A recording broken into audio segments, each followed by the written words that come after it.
Hey everyone, Hexlex here, and today on Yu-Gi-Oh! Master Duel, we're going to be taking a look at a deck that I showcased some of my practice duels with earlier, that being, of course, Tri-Brigade Lyrilusc, or more infamously known than TCG as Bird Up! Now, we're going to start by taking a look at the actual deck itself. I did get a number of comments that were requesting the actual deck list. At the time, I didn't show my deck list because I was still practicing with the deck, and I wasn't yet sure exactly what my build was going to end up looking like. But I've landed on a build that I think I'm fairly satisfied with. We're going to go ahead and take a look at it here, and I'm going to explain some of the card choices. Alright, so yep, here is the deck and the extra deck. So, as far as the main deck goes for the Lyrilusc monsters, it's fairly, I think, standard. I do see some variations here and there, but I'm playing 3 Cobalt Sparrow, I'm playing 2 Sapphire Swallow, 3 Turquoise Warbler, and 3 Barrel Canary, along with 2 Celestine Wagtail. Now, I've seen some builds that play fewer copies of some of these cards, like, I'm pretty sure I've seen builds with 1 Wagtail, I think I've seen some with 2 Warbler, and I think I've seen one with 2 Cobalt Sparrow. I like having a lot of different copies of the birds because there are some combinations of birds that if you open with them and nothing else, you can't combo off. Like, if you open Sparrow and Barrel Canary, then if you open just the 2 of these and no other birds, you can't really combo off. But if you open like Warbler and pretty much any bird, if you open Sapphire Swallow and I guess it kind of depends. Like, you could open Swallow and Cobalt Sparrow, and then even if you had like a Barrel Canary, you could at least make some kind of janky plays. It's mainly like the Warbler and the Sapphire Swallow, along with Nerval, that are going to get your combos starting. Speaking of the Tri-Brigade monsters, we've got 3 Nerval and we've got 3 Fractal, but we're only running 1 of each Karos and Kit. Now, 1 Karos isn't that unusual. Even some Tri-Brigade Zodiac builds only use 1 Karos. But we're used to seeing at least 2, if not 3 copies of Kit in our Tri-Brigade decks. But we don't need as many Kit because we're not as focused on the Tri-Brigade combo. It's like I said in the practice duel video, this deck is very much like a Lyrilusc deck with a Tri-Brigade engine added, whereas Tri-Brigade Zodiac is like a Tri-Brigade deck with a Zodiac engine added. So we're not quite as focused on the Tri-Brigade monsters. You can see we're not using any copies of Revolt, which was a core piece of our strategy with the Zodiac variant, and we've only got 1 Shurag here, which again was a core piece as a result of Revolt of the core strategy to Tri-Brigade Zodiac. Here we're definitely more comboing with our Lyrilusc monsters. One of the main combos that we do is by going into Recital Starling. Basically, if you're able to get 2 birds out, you can go into Recital Starling, then you can detach one of the birds to add Barrel Canary, special summon Barrel Canary to summon the bird you detached, make another Recital Starling, add, any bird you like, and then you overlay these 2 into Utopic Future, which is summoned by overlaying 2 Xyz monsters with the same rank. Once you've done that, you can then overlay Utopic Draco Future on top, which is a 3000 attack monster that can not only once per turn monster negate, but then if the card was on the field, you get to take control of it. So that's a little extra bonus there. That's like the, I guess, core Lyrilusc combo, right? Is the 2 Recital Starlings into Future into Draco Future. Now, there are plays you can make in addition to that, and there are also plays you can make on the side of that. You see we've got a fairly decently sized link engine here. And with the Tri-Brigade monsters, we can either use like Farajit as an extension of our combos with the birds, but most commonly we're going to be going for Simorg's Bird of Sovereign when we're link summoning. We can summon this off of a Tri-Brigade effect, which is often how we're going to be summoning it. We also are playing, I finally did craft Ancient Warrior's Oath, which we can make off of our Tri-Brigade effects as well, if we have an extra summon with the Tri-Brigade effects. But more often than not, you're going to be using that for Simorg, Bird of Sovereign. And then during the end phase, you can use its ability to get out Apex Avian, which It is a bit of a niche ultra rare craft, but definitely 100% worth it for this deck. I've seen some people use the barrier statue instead, which if you absolutely want to play this deck and you have absolutely have no ultra craft points left, I guess that's a fine substitute. I think it's super rare, but I think Apex Avian's a lot better. The universal negate is just so good. The ability to negate any card or effect. And it's recurring too. If your Samora survives, it'll special your Avian back during the next end phase. Note that it's not just your end phase either, it's just during the end phase, so it's your opponent's turn as well. We're playing some standard hand trap choices in terms of Max C, Ash Blossom, and Impermanence. We're also playing 1 DD Crow, which is kind of a fringe hand trap. It's only good against some decks, but mainly, as you note, it's a level 1 winged beast, which means it can be searched by some of the Lyrilusc monsters, and it can even be used potentially as a combo piece with like Sapphire Swallow. So it's versatile and it's searchable, so just having the 1 copy is nice because against the right deck, this is just a complete blowout. You'll notice too that we're also, and then also with the Lyrilusc engine, we're of course using 3 Bird Call, which is Rhoda and Foolish in the same card, or rather I should say Rhoda or Foolish in the same card, and can also special a bird from our hand, which is a great way to get combos going. If you open Bird Call with I think just about any of the birds, then you can start at least some amount of comboing. We're also using Harpy's Feather Duster, 2 Lightning Storm, and 2 Called By. We were also playing this in our Tri-Brigade Zodiac deck. These are just to ensure that our combos go smoothly. Called By will prevent hand traps from screwing us over, and then Harpy's Feather Duster and Lightning Storm are good for wiping out back row when we're going second to ensure that we're going to be able to combo.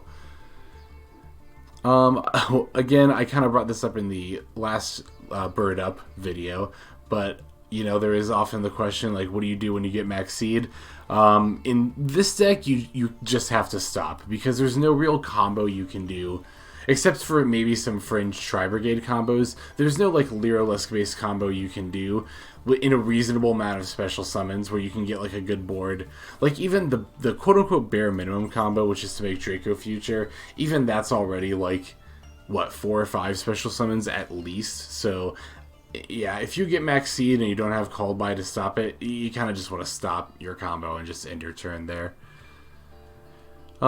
Extra deck is fairly standard for this deck. Again, we're playing Eagle. This is always kind of like a fringe extra deck choice or like a flex spot, I think, but Eagle's really good for Graveyard Hate and just for being a big beat stick sometimes when you need it.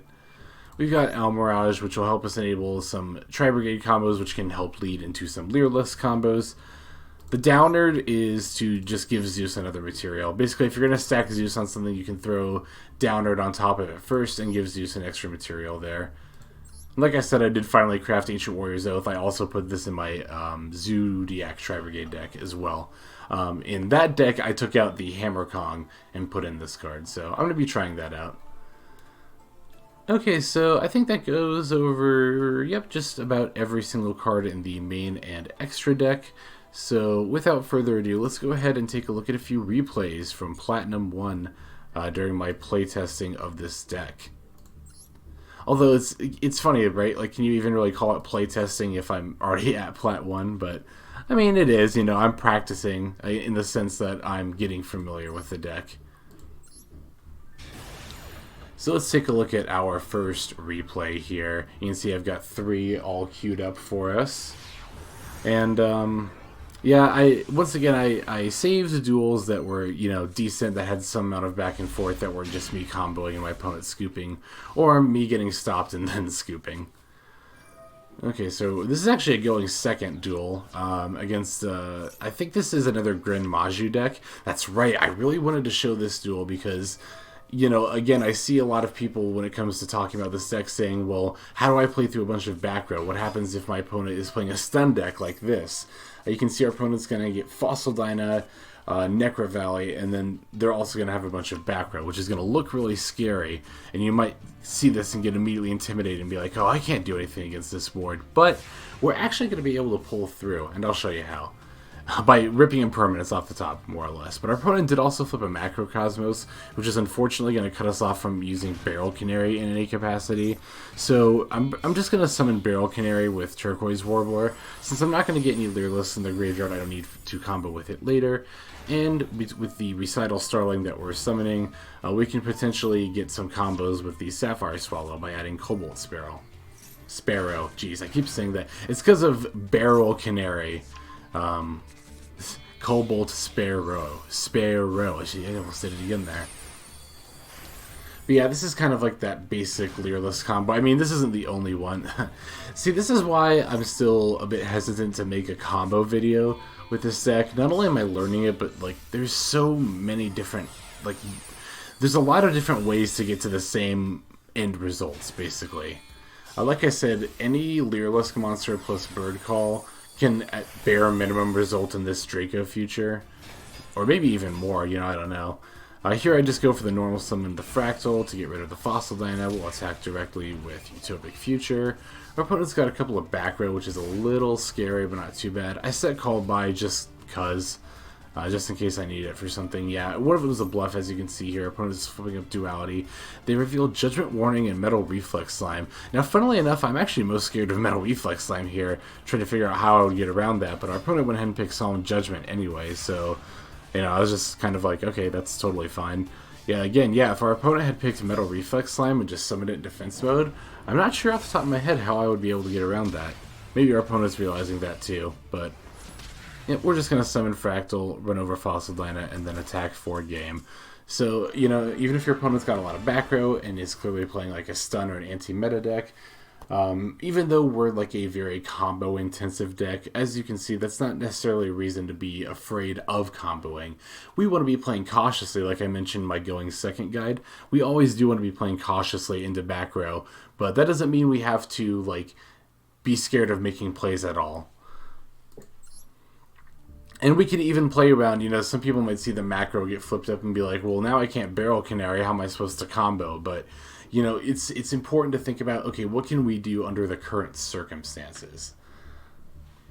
Alright, so we've got yet another duel here. Let's go ahead and take a look.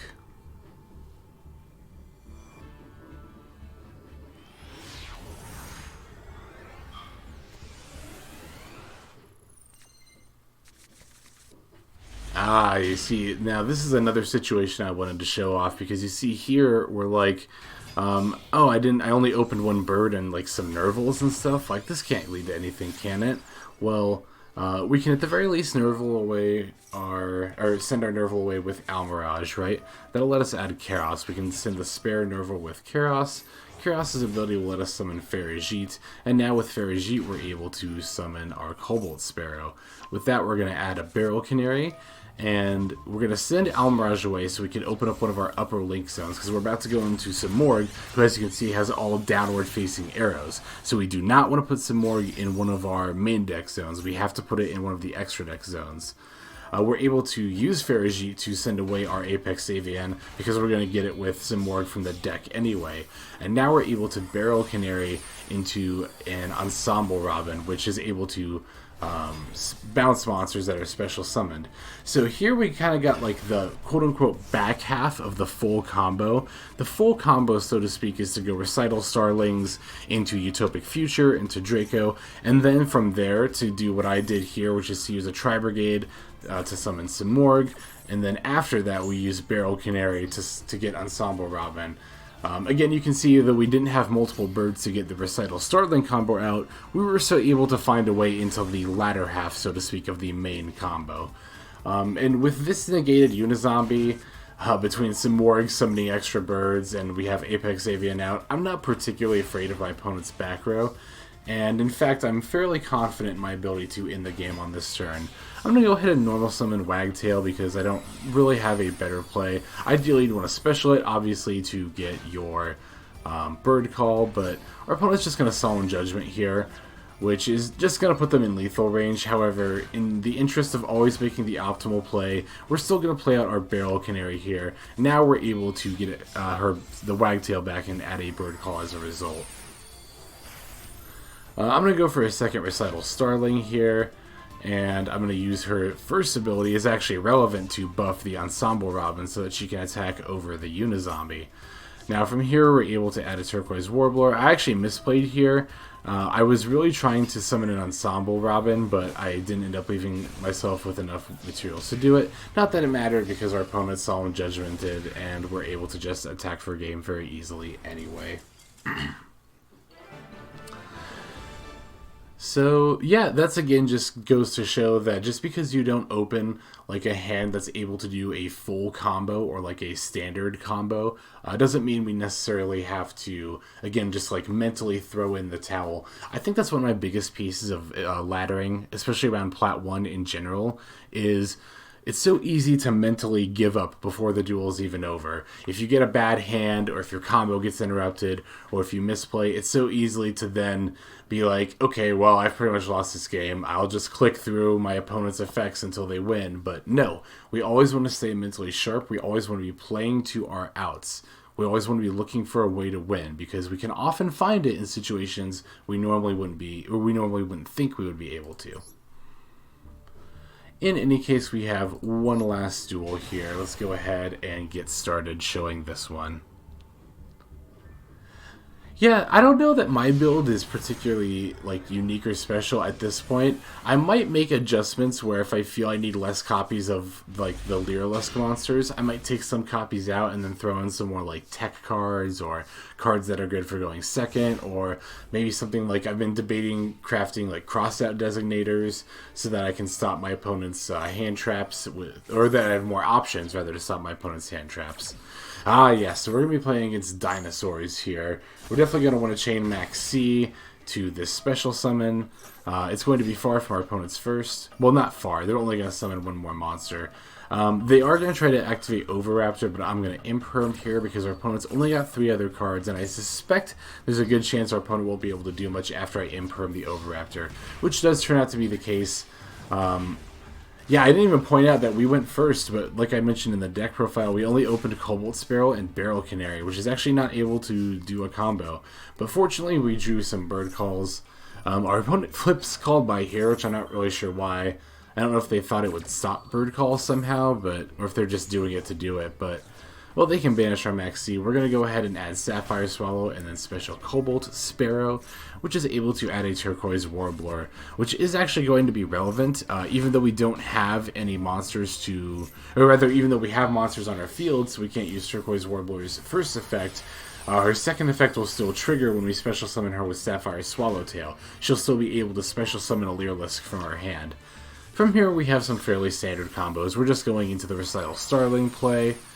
We do want to add a Nerval so that we can throw in a Link play before we Barrel Canary for sure. Here I'm adding a Wagtail just because it's the last Lyrilusc card I don't have out on the board yet, and so that later down the road I can potentially attach more materials to an Ensemble Robin.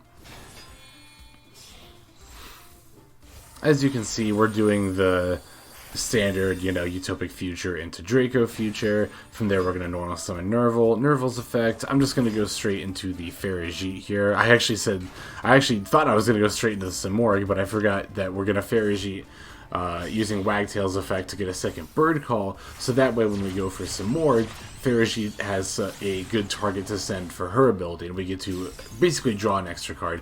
Basically, by going for Ferrigite into Wagtail, we turned Wagtail's search effect, which wasn't useful to us, into basically just draw a card. So that's pretty cool. And as you can see, we're not getting anything especially useful anyway, but we're not going to need it. At this point, we're going, as you can see, for the Ensemble Robin. Very important that we're using Sapphire Swallow to make her, so that way we can use Sapphire Swallow's effect to attach the Cobalt Sparrow, and then Celestina Wagtail can attach via her own effect. So not only does Ensemble Robin gain more attack points for having more materials, but now she can bounce more special summoned monsters as well. I could have potentially gone for Omen instead of Simorgh and banished like the 2900 True King monster, but I wanted to get the Apex Avian out because I figured if I have out Future, Apex Avian, and Ensemble Robin with 3 cards in my hand, my opponent's not going to be able to do anything. They use the Harpy's Feather Duster to try to bait my Apex Avian negate, but it's just an imperm and we already have a monster negate and a universal negate, so I'm not particularly worried about it. Miscellaneous is going to try to special summon a dinosaur there, but I'm going to use Draco's negate, and our opponent is left with one card, and we still have the Apex Avian negate. Therefore, they're not really able to do much of anything as a result. Okay, so that's about all I've got for you guys as far as replays go and this deck profile. I'll go ahead and we can take one more look at the deck, just so you don't have to go back in the video if you want to see it again. Oh, that's Duel, not deck. But yep, as you can see, I've been working on my Sky Striker deck. I don't think I've shown off the list in any other videos yet. That's a deck I'm definitely planning on practicing in the future, and may even make some videos. It's more of a like tier 2, tier 3 kind of roguish deck, but I still like the concept in general. But again, if you wanted the list one more time, here it is.